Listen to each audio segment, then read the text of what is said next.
تو آپ صلی اللہ علیہ وسلم کی اس حدیث کی روشنی میں، اس حدیث مبارکہ کے روشنی میں اگر دیکھا جائے تو آپ ہم خود تصور کریں، اور اس طرح کی بہت ساری احادیث ہیں، اور دیکھیں کہ علامات جو قرب قیامت کی ہیں کتنی قریب ہیں ہمارے سامنے، اور یہ چھوٹی چھوٹی علامات صغریٰ جنہیں کہتے ہیں وہ ہم سب اپنی آنکھوں سے دیکھ رہے ہیں۔ اور اگر علامات کبریٰ دیکھنی ہے تو علامات کبریٰ میں بڑی بڑی علامات جو ہیں وہ نزول عیسیٰ علیہ السلام ہیں۔ جیسے پچھلے جمعۃ المبارک میں نے عرض کیا تھا کہ مسیح علیہ السلام کیسے تشریف لائیں گے، اللہ نے قرآن پاک میں ان کا تعارف کروایا۔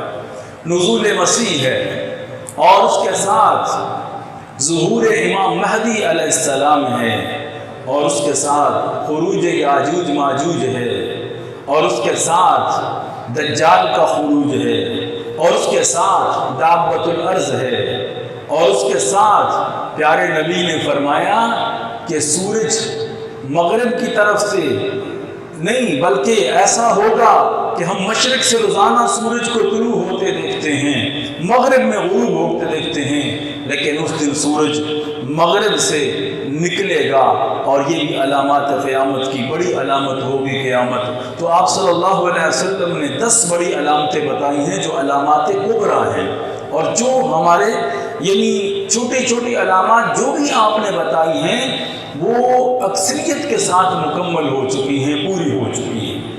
اور بڑی علامات میں سب سے بڑی علامت وہ اچانک ہوگی حضرت امام مہدی کا جو ظہور ہوگا، حضرت امام مہدی علیہ السلام کا جو ظہور ہوگا وہ اچانک ہوگا۔ تو میں نے عرض کیا تھا حضرت امام مہدی کا آپ کو تھوڑا سا تعارف بتاؤں گا احادیث کی روشنی میں، اور اللہ تعالیٰ نے حضرت امام مہدی کا الفاظ پہ غور کرنا، نزول مسیح، ظہور امام مہدی، خروج یاجوج ماجوج اور دجال۔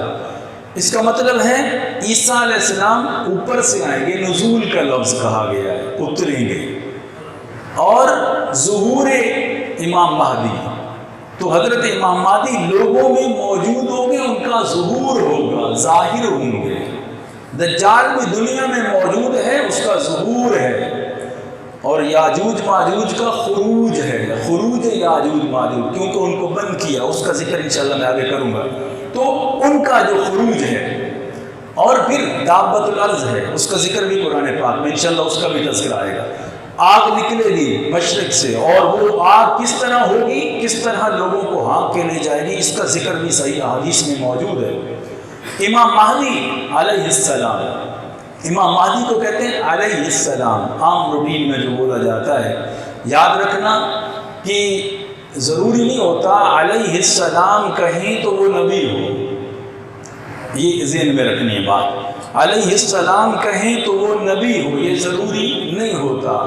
علیہ السلام کہیں تو درجہ نبی کے برابر ہو یا نبی سے بڑھ کر ہو، یہ ضروری نہیں ہوتا۔ پہلا مسئلہ یہ ذہن میں رکھیں۔ حضرت مریم علیہ السلام ہم کہتے ہیں، حضرت مریم تو نبی نہیں تھی، عیسیٰ علیہ السلام کی والدہ تھی، تو عورتوں میں تو کوئی نبی آیا، تو اس لیے حضرت مریم کو بھی کہتے ہیں علیہ السلام۔ حضرت مریم علیہ السلام کے بارے میں حضرت لقمان علیہ السلام، حضرت لقمان علیہ السلام کے بارے میں بھی کہا جاتا ہے۔ تو اکثر دیکھیں تو حضرت لقمان کے بارے میں اللہ کے برگزیدہ بندے تھے، نیک بندے تھے، جو انبیاء کی لسٹ بیان کی گئی ہے یا ان کے نام ہیں تو ان میں حضرت لقمان کا ذکر نہیں ہے، لیکن عام کیا کہتے ہیں علیہ السلام، حضرت لقمان کے بارے میں۔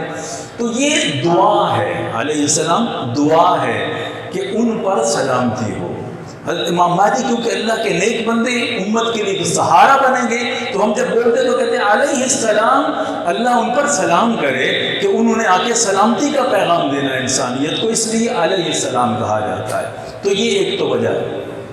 اور پھر حضرت امام مہدی، کوئی بھی دعویٰ کرے امام مہدی کا تو آپ نے یہ علامات دیکھنی ہے، جو علامات میں احادیث کی کتب سے میں نے نام بتائے تھے پچھلے جمعہ، 8 حدیث کی کتابوں میں سے 8 مشہور صحابہ کرام جو راوی ہیں ان سے، تو یہ علامات ہوں گی تو آپ خود دیکھ لینا۔ کوئی کہے میں امام مہدی ہوں، جیسے دعویٰ کرتے ہیں لوگ تو ہر کوئی کہتا ہے کئی سالوں کے بعد بھائی میں امام مہدی ہوں. تو یہ علامات آپ ذہن میں رکھ لیں، اس کو خود پرکھ لیں بھائی امام مہدی ہے یا نہیں. جو ہمارے نبی نے ہمیں بتائی ہیں علامتیں ہمارے پاس وہ ہیں، اگر وہ ہمارے پاس موجود ہیں تو ہم خود پرکھ لیں کہ امام مہدی یہ ہے کہ نہیں. خود ہر بندہ پرکھ سکتا ہے اسے. پہلی بات. اور یہ بہت ساری احادیث کا نچوڑ اور خلاصہ میں عرض کر رہا ہوں، اور آج کے حالات کے مطابق جیسے میں نے عرض کیا کہ بیت المقدس کو حضرت عمر نے فتح کیا تھا، صلاح الدین ایوبی نے فتح کیا تھا، اور تیسرا زمانہ جو آنے والا ہے امام مہدی اور عیسیٰ علیہ السلام نے اس کو فتح کرنا ہے. تو اس کی تاریخ ہم کئی جمعوں سے عرض کر رہے ہیں.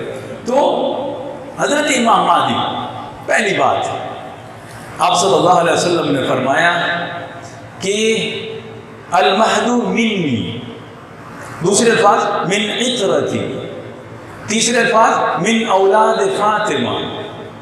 اللہ کے نبی کے الفاظ سنیں. آپ نے فرمایا مہدی مجھ سے ہے، مہدی عطرتی میری اولاد سے ہے، مہدی اولاد فاطمہ سے ہے یعنی اہل بیت سے ہے. آپ صلی اللہ علیہ وسلم نے فرمایا کہ امام مہدی جو آئیں گے نا قرب قیامت، ایک تو میری اولاد سے ہوں گے. اب ہم نے پہچاننا ہے، کوئی بھی دعویٰ کرے کہ کیا آپ صلی اللہ علیہ وسلم کی اولاد سے ہے یا نہیں ہے. اور اللہ کے نبی کی اولاد تو مشہور ہے، اس میں کوئی ایسا نہیں کر سکتا. دعویٰ کوئی بھی کرتا رہے، لیکن باسنت اللہ کے نبی صلی اللہ علیہ وسلم کا سلسلہ تو محفوظ ہے، اس میں کوئی رد و بدل کر نہیں سکتا ہے. تو اس لیے ایک تو بات یہ ہے کہ حضرت امام مہدی جو تشریف لے جائیں گے اللہ کے نبی کی اولاد میں سے ہوں گے، پہلی بات.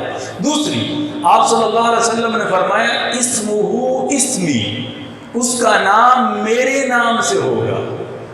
یعنی میرا نام محمد ہے اس کا نام محمد ہوگا، یا میرا نام احمد ہے تو اس کا نام احمد ہوگا. تو یہ دو نام اللہ کے نبی کے ذاتی ہیں. تو آپ نے یہ نہیں فرمایا محمد یا احمد، یاد رکھنا دونوں ہو سکتے ہیں. یعنی آپ نے فرمایا میرے نام سے ہوگا، تو آپ کے دو نام ذاتی ہیں. تو محمد بھی احمد بھی، احمد بن عبداللہ ہوگا یا محمد بن عبداللہ ہوگا. تو آپ نے فرمایا امام مہدی اسمہ اسمی. اگلی بات سنیں، آپ نے فرمایا اسم ابی ہی اسم ابی، آپ نے فرمایا اس کے والد کا نام بھی میرے والد کے نام پہ ہوگا، یعنی اس کا والد بھی عبداللہ ہوگا. آپ دیکھیں کہ خود اللہ کے نبی کا نام، اور آپ نے فرمایا اس کے والد کا نام بھی میرے والد کا نام پہ ہوگا. اب جو بھی دعویٰ کرے گا تو ہم اسے کہیں گے کہ یہ محمد بن عبداللہ ہے یا احمد بن عبداللہ ہے، قریش سے ہے، اولاد فاطمہ سے ہے. نمبر 5، آپ صلی اللہ علیہ وسلم نے فرمایا اس کا حلیہ بھی بتایا. آپ نے فرمایا اجل الجبہ اقن العنف، اللہ کے نبی نے فرمایا اس کی پیشانی بڑی روشن ہوگی، چمکتی پیشانی ہوگی. امام مہدی علیہ السلام کی پیشانی چمکتی ہوگی. اور اقن العنف، اللہ کے نبی نے فرمایا اس کی ناک اٹھی ہوگی، یعنی خوبصورت ناک ہوتی ہے نا، بڑی موٹی ناک نہیں ہوگی، چپکی ناک نہیں ہوگی، اٹھی ہوئی ناک ہوگی، اللہ کے نبی نے فرمایا. تو اب ہم حلیہ بھی دیکھ سکتے ہیں اس کا کہ اس کی پیشانی روشن ہے یا نہیں. جو امام مہدی کا دعویٰ کر رہا ہے اس کی ناک باریک اٹھی ہوئی ہے یا نہیں، اللہ کے نبی نے یہ حلیہ بھی بتایا امام مہدی کا. اور پھر آپ صلی اللہ علیہ وسلم نے فرمایا کہ وہ مدینہ میں ہوگا، مدینہ میں ہوگا. اور اچانک جب ایسا زمانہ آئے گا کہ مصیبتیں آ جائیں گی، ہر طرف سے پریشانیاں ہوں گی، ہر طرف سے فتنوں کا دور ہو جائے گا، کسی کو کہیں ملجا ٹھکانہ نظر نہیں آئے گا، کوئی نظر نہیں آئے گا کہ کون سنبھالا دے اس امت کو. تو امام مہدی علیہ السلام پھر مدینہ سے مکہ کی طرف جائیں گے، حارباً الی المکہ، حدیث میں الفاظ ہے حارباً الی المکہ. مدینہ سے اچانک وہ دوڑ کے جائیں گے مکہ کی طرف. اور جب مکہ مکرمہ یہ پہنچیں گے تو آپ صلی اللہ علیہ وسلم نے فرمایا کچھ لوگوں کو خبر ہو جائے گی تو پھر شام سے ایک لشکر آئے گا ان کے مقابلہ کرنے کے لیے.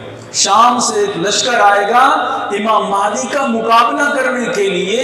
آپ صلی اللہ علیہ وسلم نے فرمایا کہ وہ اللہ تعالیٰ فَيُخْسَفُ بِالْبَيْضَاءِ بَيْنَ الْمَكَّةِ وَالْمَدِينَةِ، وہ لشکر جب آ رہا ہوگا امام مہدی کا مقابلہ کرنے کے لیے تو اللہ اس لشکر کو بیضاء مقام پر مکہ مدینہ کے درمیان زمین میں دنسا دے گا، پورا لشکر زمین میں دنس جائے گا، وہ جو آئے گا پہلا لشکر میں بات کر رہا ہوں۔ تو یہ خبر مشہور ہو جائے گی پھر ہر جگہ پر کہ اس فلاں مقام پر ایک لشکر امام مہدی کے مقابلے میں آیا ہے اور اس کو زمین میں دھنسا گیا ہے۔